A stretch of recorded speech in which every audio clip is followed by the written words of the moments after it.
I'm Thando Ntini from Western Province. Play for Western Province under 19A. Also play for Western Province semi-pro side.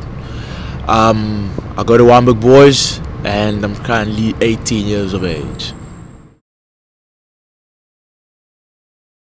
Thando, the last time I caught up with you, you were 16 years old, still in Selborne, contemplating moving down to Cape Town to go to Wamberg Boys. I don't know if you remember the conversation, but it was quite a while ago. Yeah. How has it been since you've come down to Cape Town? How have you settled? The new school, and obviously playing for Western Province. Cape Town's been a smooth move. Settled in very quickly. Guys were really nice. So moving across wasn't much of a problem. Cricket-wise was a very good move. And yeah. And comparing it to Selborne, obviously, what were some of the challenges that you faced there, first of all? Just like the quality of cricket. So there wasn't much competition like we have here in Cape Town. So we had much fewer teams.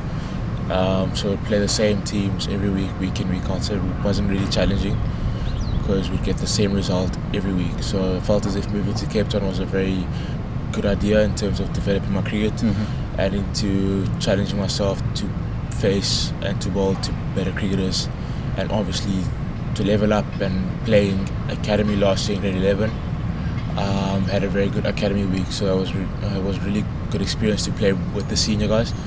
And then obviously this year getting my semi-professional contract was really pleasing. So now just to settle in with the guys and gel in with the new team, obviously as I'm leaving school, it's going to be a massive opportunity and a massive place of growth for me to develop my skills. Yeah, I mean, obviously the thing that stood out to me the most about you when the last time I spoke to you was the fact that you were only 16, and yet you had the drive to want to decide, hey, I want to improve my cricket, I want to move. How much influence did your parents have on that, or was that all your decision alone? Not much influence, it was all my decision.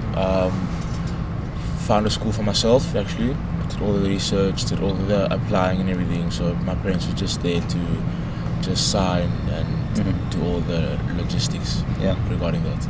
Cool. And with regards to Wamberg, how's Wamberg Boys? I mean, I went to Rondebosch. It's a rival school. Yeah, no, Wamberg's really good. Quality of cricket, they're superb.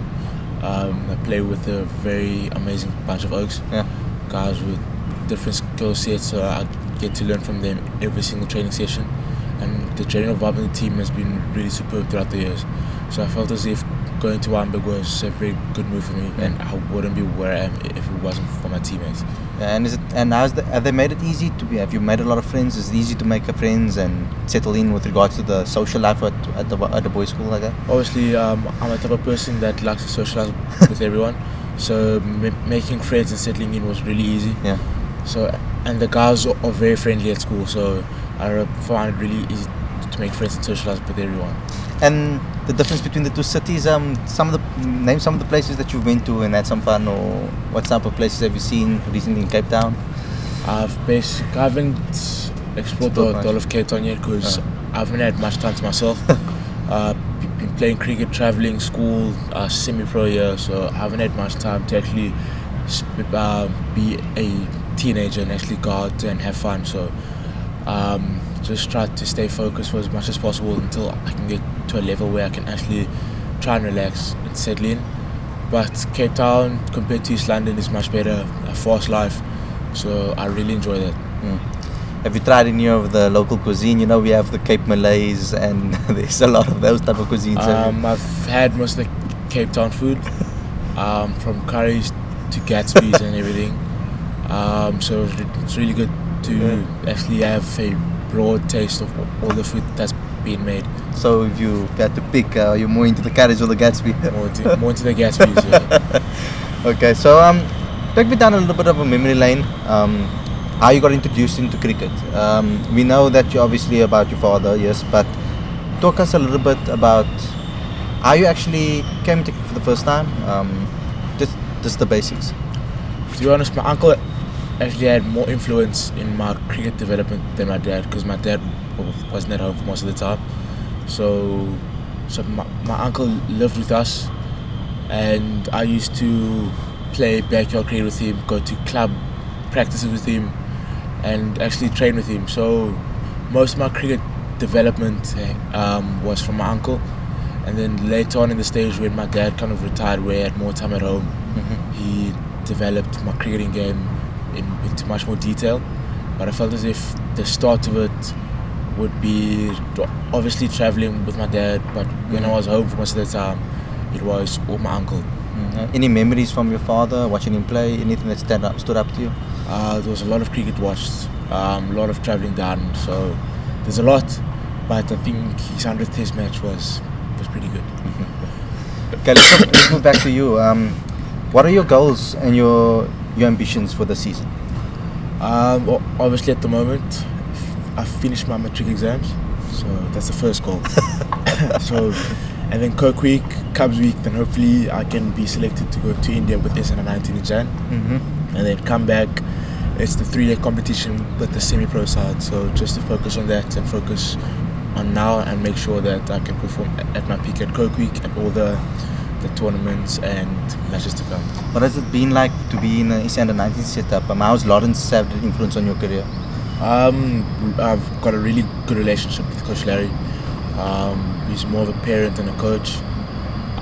So he's made it really easy for us to actually express ourselves fully, even though it's tough on us most of the time. Yeah. But that's really the level we have to play at since we represent our country. So playing for Thando Ntini, it's a completely different environment, from the intensity to the competition we play to the players you play against. It's a completely different environment. It's very professional.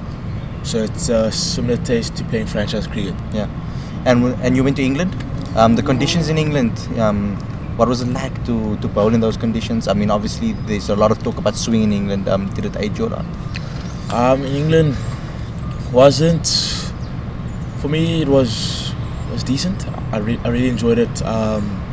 Obviously preparing before England, had a lot of chats and working with Coach CSB.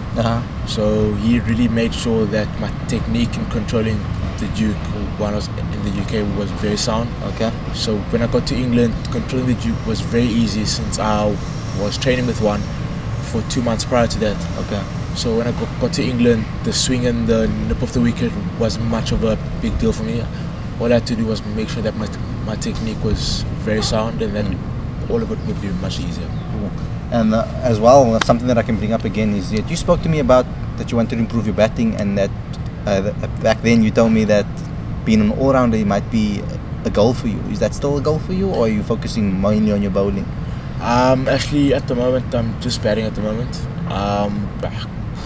Bowled a bit for school, but I'm batting middle order at school, so 5, 6, and also at province. Working myself into that middle order. So my batting is coming along very, very well. So it is, all-rounder is what you want to really go for. Yeah. Cool.